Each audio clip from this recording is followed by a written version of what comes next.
sini setelah jadi ketemu serat seperti ini direndam ke sana 2 hari. Buat apa, Pak? Hah? Direndam untuk apa? Untuk lebih melepas juga nanti jenengan desain mesin peras yang bagus yang seperti apa. Prinsipnya membuang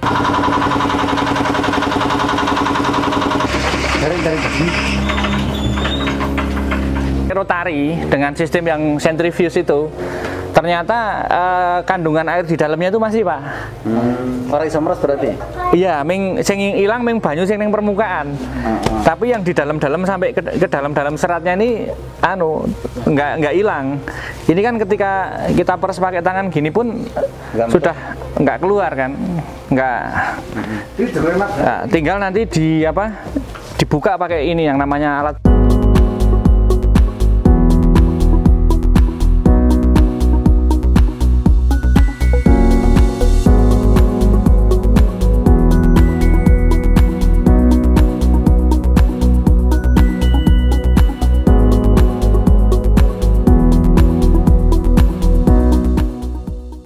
Assalamualaikum warahmatullahi wabarakatuh. Sedulur-sedulurku semuanya, saudara-saudaraku semuanya. Hari ini alhamdulillah saya juga dapat tamu yang istimewa lagi. Alhamdulillah tempat kami sering kedatangan tamu-tamu istimewa. Dan hari ini di tempat ini kedatangan seorang tamu. Beliau juga asli daerah Wonosobo dan sangat sukses di dunia pendidikan, khususnya di perguruan tinggi Polines. Beliau adalah Doktor Engineering Siddiq Samsul Hidayat STMT. Beliau ini asli Wonosobo dan banyak inspirasi dari beliau yang akan kita gali pada kesempatan kali ini. Tapi sebelumnya izinkanlah kita menyapa dulu beliau, teman-teman. Oke, assalamualaikum warahmatullahi wabarakatuh, Pak Siddiq. Waalaikumsalam warahmatullahi wabarakatuh, Mas Bowo. Alhamdulillah, berbahagia sekali hari ini kita bisa ketemu ya. Dan ini pertemuan yang kesekian kali ya. Iya.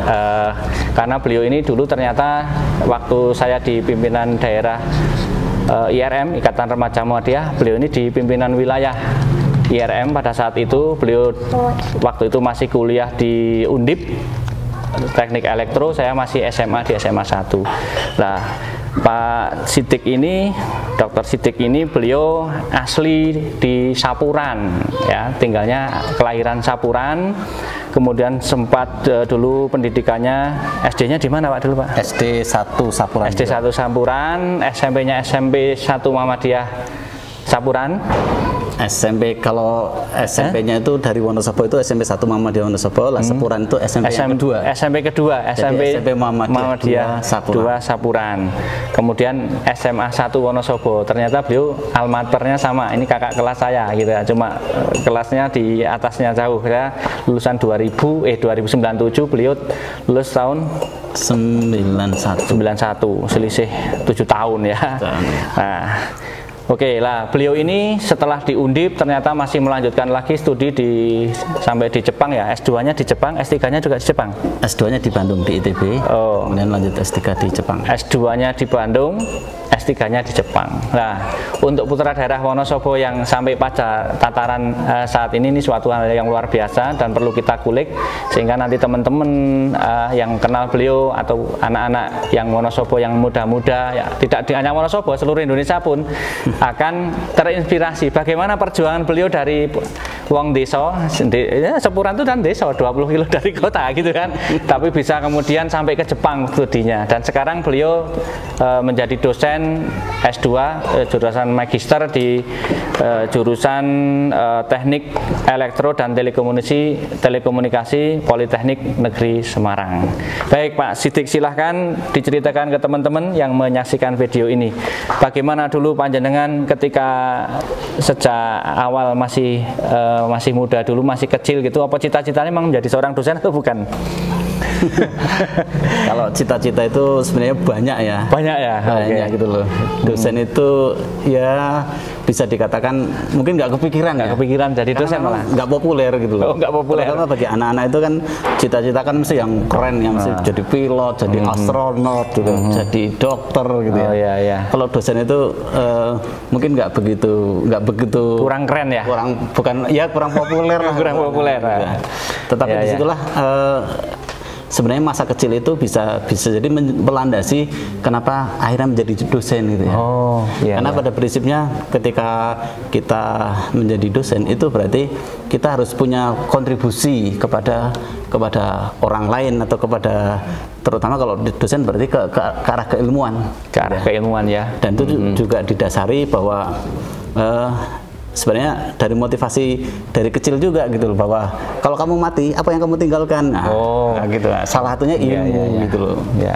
Gitu. Ada 3 hal itu ya, ada 3 hal yang waladun soleh, ilmin yang faubi, sotakotin jariatin, ini yang itu ya, ilmu yang bermanfaat itu ya, yang menjadi motivasi ya. Betul.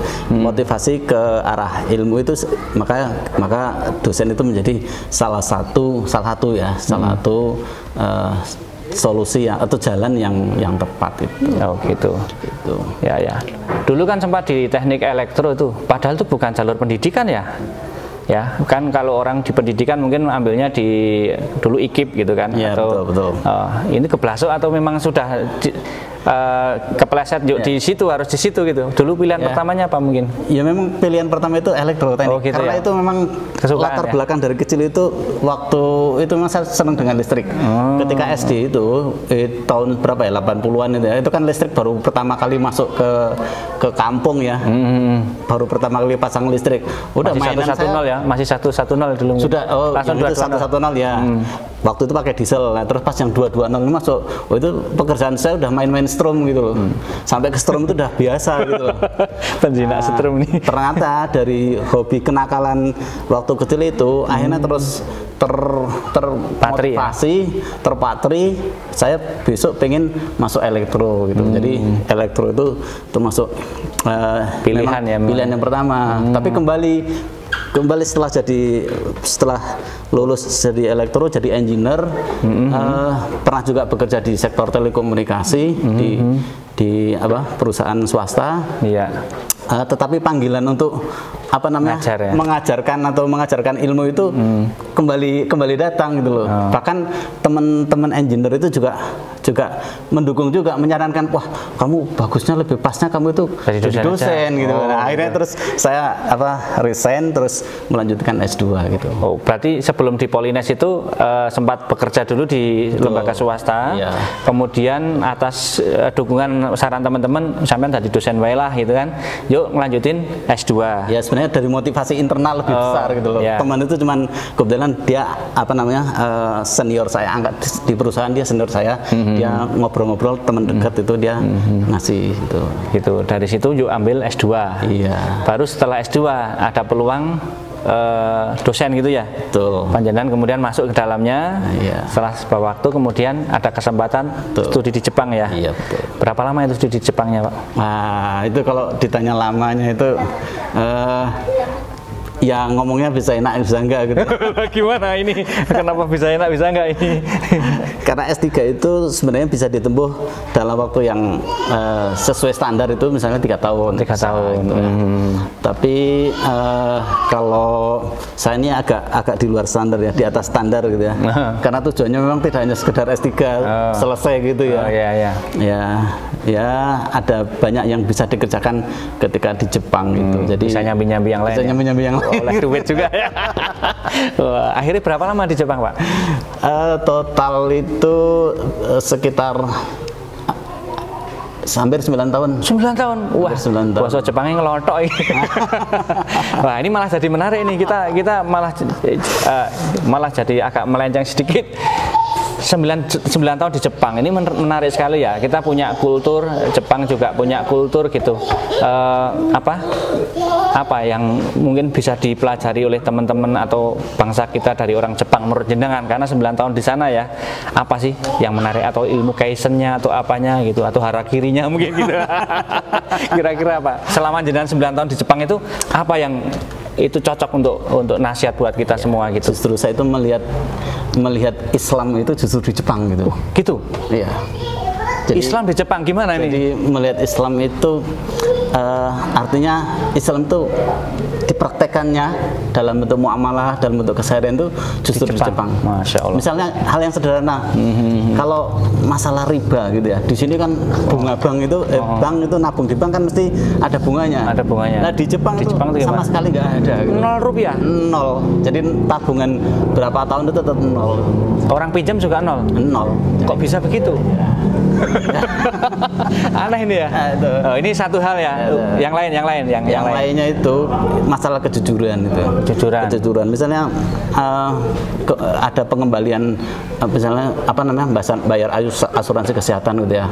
Kemudian kita ada kelebihan bayar gitu ya. Walaupun itu cuma 1 yen itu kan setara 100 rupiah. Cuma 100 rupiah. Iya.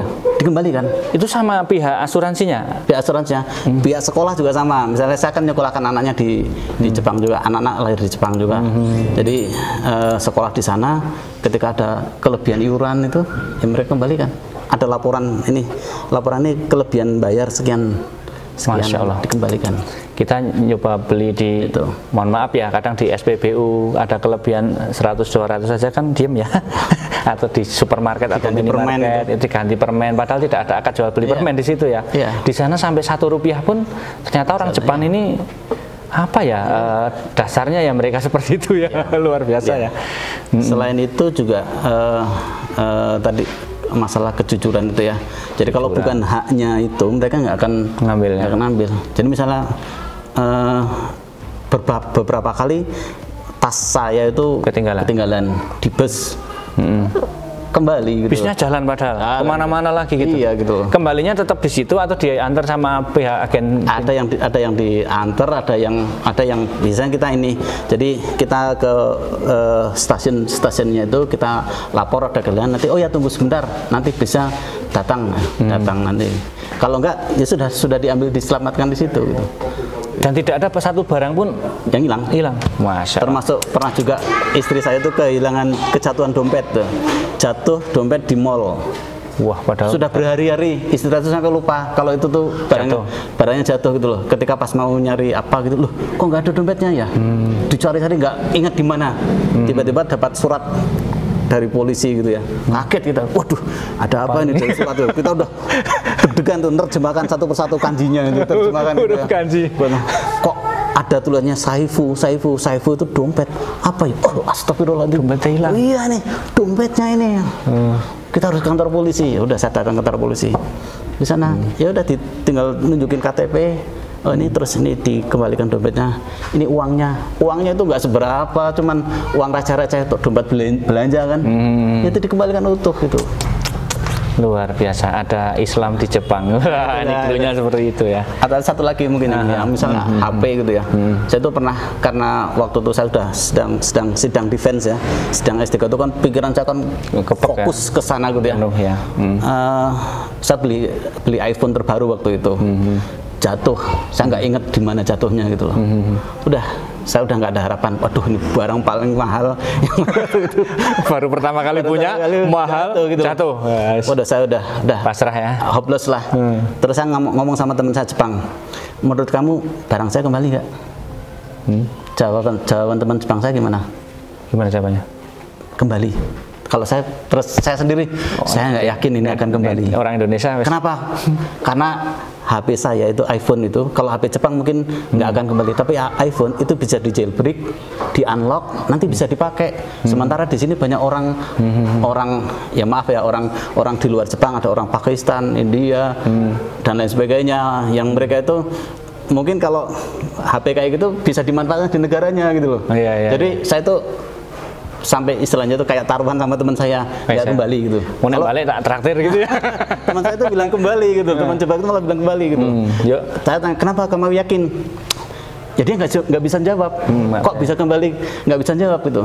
Ya mungkin bagi kalau menurut saya mungkin karena culture-nya dia, jadi dia nggak perlu jawaban rasional untuk bisa mengatakan bahwa itu barang kamu akan kembali gitu.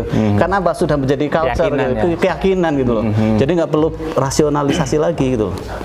Ternyata setelah sekian lama sampai lupa gitu, saya lupa itu tiba-tiba pas saya ke kampus, saya tuh melihat di lost and found barang gitu ya. Jadi ada lemari khusus yang memang di situ tuh ada barang-barang yang hilang tuh dikumpulin di situ. Saya melihat, loh, ini kok ada casing HP saya gitu loh. Udah begitu seperti itu, ya udah saya langsung ngeklaim aja.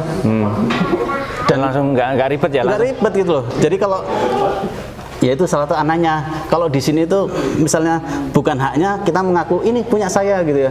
Lah kalau di sana enggak, kalau bukan haknya yang nggak ngaku gitu. Jadi saya tinggal Bu, itu saya kehilangan HP dan itu HP saya di situ sepertinya itu, coba ditunjukin. Oh iya betul Bu, ini HP saya. Tanpa surat apa-apa saya udah terus dikasihkan, terus saya cuma tanda tangan tanda terima gitu. Kembali. Masya Allah.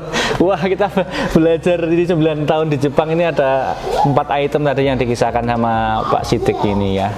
Oke Pak, kita kembali ke laptop lagi sebentar gitu ya. Tadi ya, sedikit cerita di sana tentang ternyata ada peradaban Islam atau ilmu ajaran-ajaran Islam yang justru diterapkan oleh Jepang, dan di Indonesia walah berat deh gitu kan.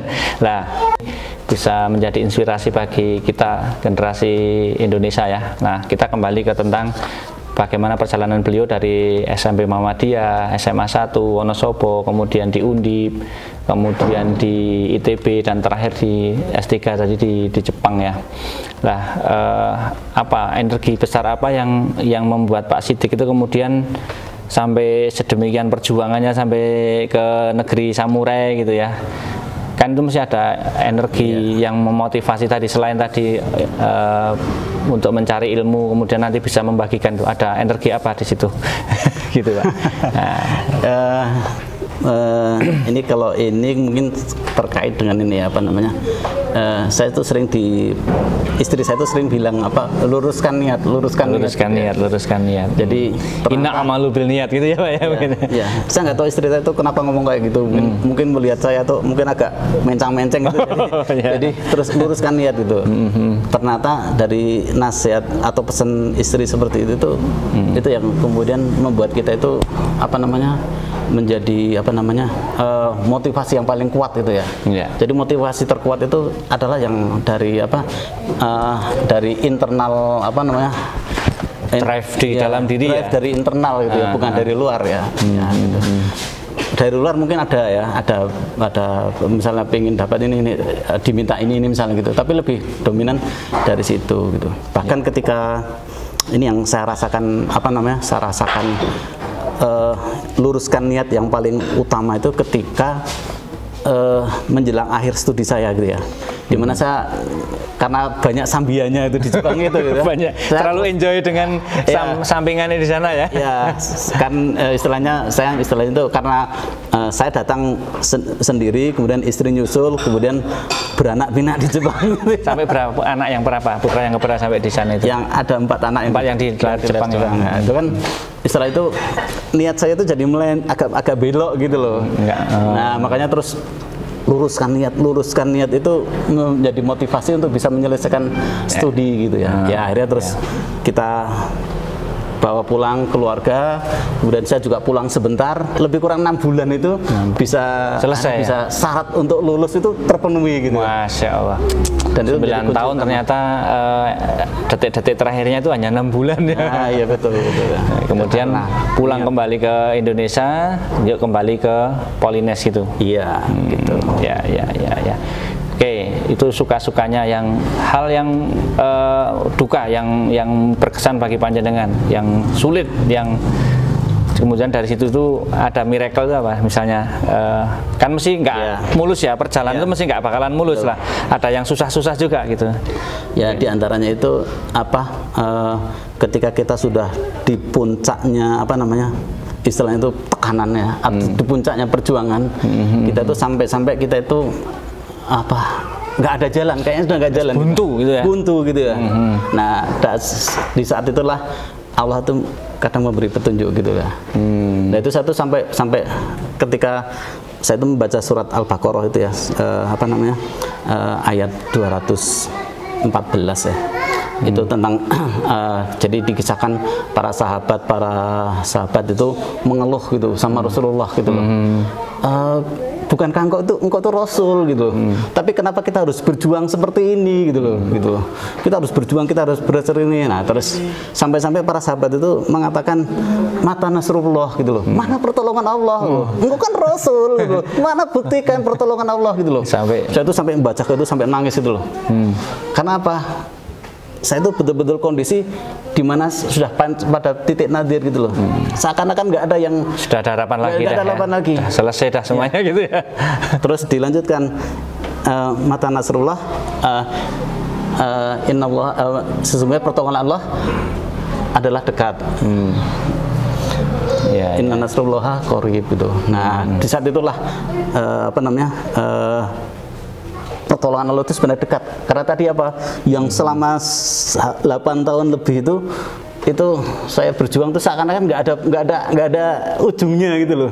Tiba-tiba inna nasrullaha qarib, pertolongan Allah itu dekat gitu loh. Ternyata mungkin karena 8 tahun itu rotok belok tadi ya mungkin ya. Wah, so asik banget dengan banyak dunia hal yang menyenangkan ya, gitu menyenangkan ya. Tujuannya rotok lali. Begitu kembali kepada Allah langsung ting gitu ya, langsung dibuka jalan-jalan kemudahan gitu ya, Masya Allah, luar biasa. Makanya bagi yang misalnya punya pengalaman kesulitan apapun, kesulitan hidup, kesulitan apapun, itu tuh solusi satu-satunya jalan ya kembali kepada Allah gitu loh. Karena pertolongan Allah itu sebenarnya sangat dekat gitu loh. Kalau kita mau dekat sama Allah gitu loh. Iya, ya. Kata kuncinya harus dekat sama Allah gitu ya. Gitu. Oke, Pak, terima kasih banget. Ini closing statementnya nih, nasihat-nasihat untuk mereka-mereka para pencari ilmu yang mungkin mengharapkan nanti bisa studinya sampai maksimal, kemudian bisa banyak berbagi ilmu, itu apa untuk anak-anak muda ini khususnya nih yang lagi belajar ya. Ngetua-tua juga nggak apa-apa, saya juga tua belajar lagi gitu kan. Oke, monggo disampaikan teman-teman nih closing statementnya nih. Jadi untuk para sedulur ya, terutama kaum muda, ini untuk selalu punya komitmen yang kuat untuk selalu belajar, dan yang lebih utama lagi belajar dan mengajarkan. Jadi kalau hanya belajar itu untuk diri kita sendiri, kalau mengajarkan itu adalah untuk orang lain, dan itulah yang akan kita bawa nanti dipertanggungjawabkan di yaumul akhir nanti. Masya Jadi dalam hal ini luruskan niat supaya awal kita sudah benar, maka di tengah perjalanan kita akan selalu dibimbing. Walaupun kita belok kiri, belok kanan, toleh kiri, toleh kanan, tapi kalau kita sudah punya tujuan yang lurus, tujuan yang ending yang lurus, kita akan selalu menuju ke sana selalu dalam bimbingan Allah. Oleh karena itu, pertama, sungguh-sungguh dalam belajar, kemudian luruskan niat, kemudian selalu dekat kepada Allah. Insya Allah pertolongan Allah itu dekat. Ya, ada 3 kata kunci tadi ya. Sungguh-sungguh, bersungguh-sungguh ya. Kemudian luruskan niat, kemudian dekat pada Allah. Karena dengan dekat pada Allah, maka pertolongan Allah itu dekat, luar biasa sekali. Jazakallahu khair. Istilahnya apa yang kita diskusikan hari ini, mudah-mudahan nanti menginspirasi teman-teman di sana. Oke, kita akhiri dulu teman-teman. Jangan lupa like, share, dan subscribe. Mudah-mudahan channel ini senantiasa menginspirasi dan membawa manfaat bagi semuanya. Terima kasih Pak Siddiq. Assalamualaikum warahmatullahi wabarakatuh. Waalaikumsalam warahmatullahi wabarakatuh.